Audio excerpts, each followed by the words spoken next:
Hello friends, today we learn regarding cerebrovascular accident, that is CVA, and it is also called as a brain attack and stroke. Topic start करने से पहले मैं कहना चाहूँगी, अगर आपको मेरा ये वीडियो पसंद आए तो प्लीज़ इसे लाइक शेयर एंड सब्सक्राइब करना ना भूलें।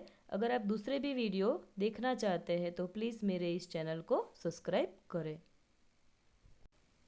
Now first definition of stroke is a stroke is an interruption of the blood supply to any part of the brain resulting in sudden loss of brain function.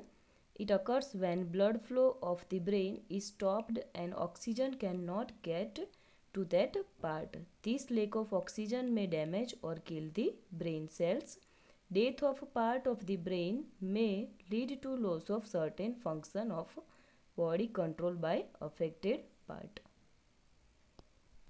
As you can see in a figure, cerebrovascular accident, in that cerebral artery is affected by a plaque formation. Okay, you can see in a figure, in a stroke, due to blood clot, it blocks the blood flow in the artery of the brain.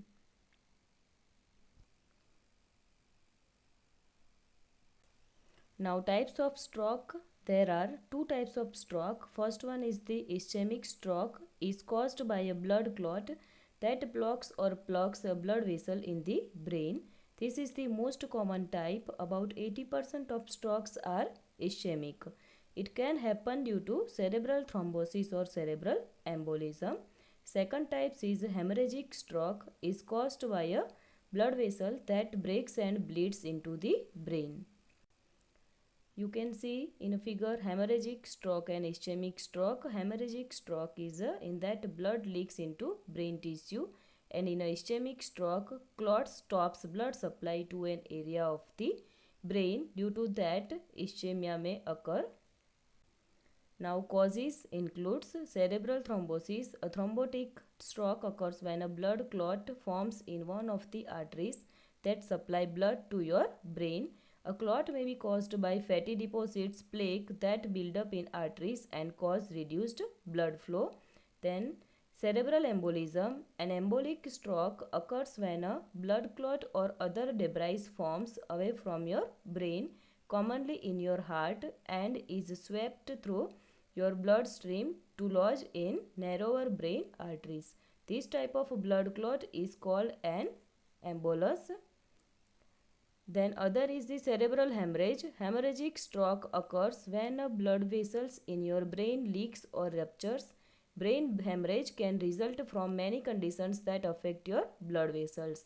Then transient ischemic attack, that is TIA, is sometimes known as a mini stroke, is a temporary period of symptoms similar to those you have in a stroke.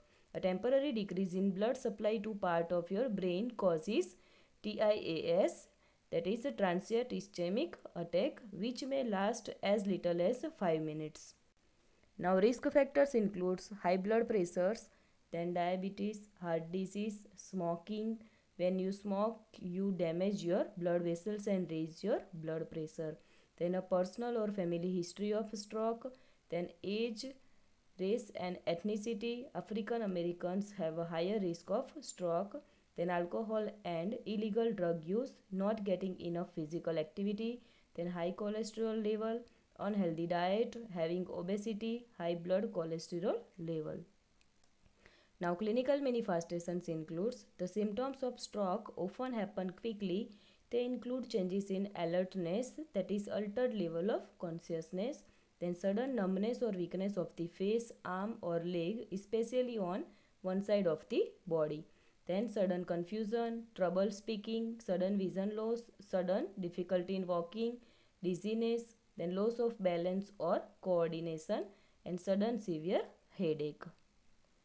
Then diagnostic evaluation includes complete physical and neurological examination, then CT scan, MRI, CT scan with angiography, cerebral angiogram, heart test like ECG and echocardiogram, then laboratory test like a complete blood count, blood cholesterol level, blood glucose and cardiac enzyme level. Now, complications include a stroke can sometimes cause temporary or permanent disabilities depending on how long the brain lacks blood flow and which part was affected.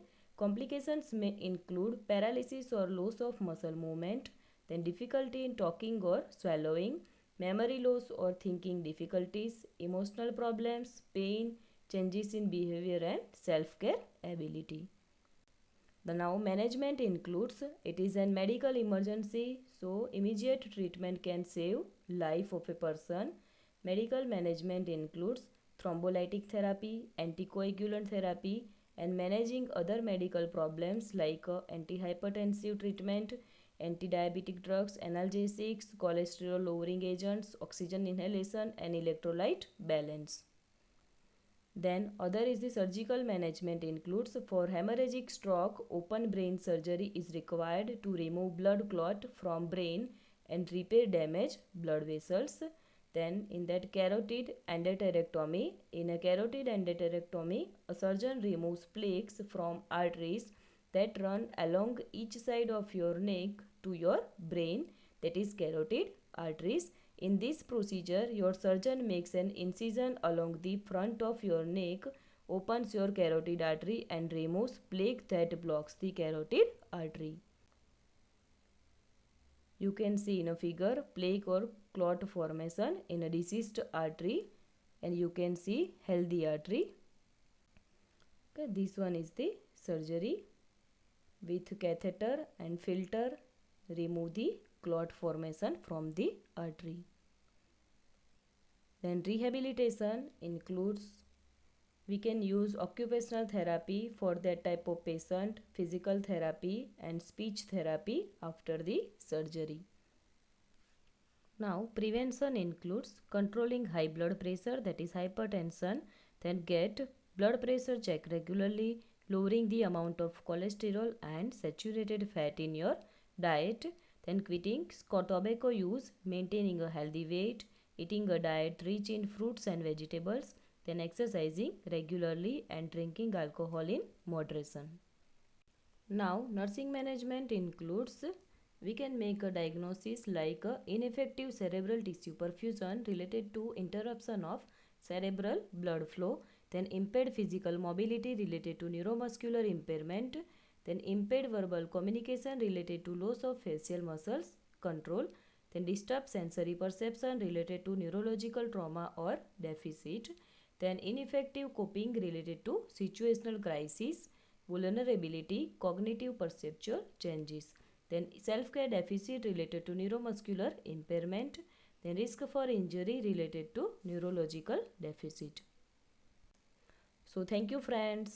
अगर आपको ये video पसंद आए तो please इस channel को like share and subscribe करना ना भूलें, और इसके बारे में कोई कमेंट हो तो प्लीज़ कमेंट बॉक्स में जाके कमेंट करें।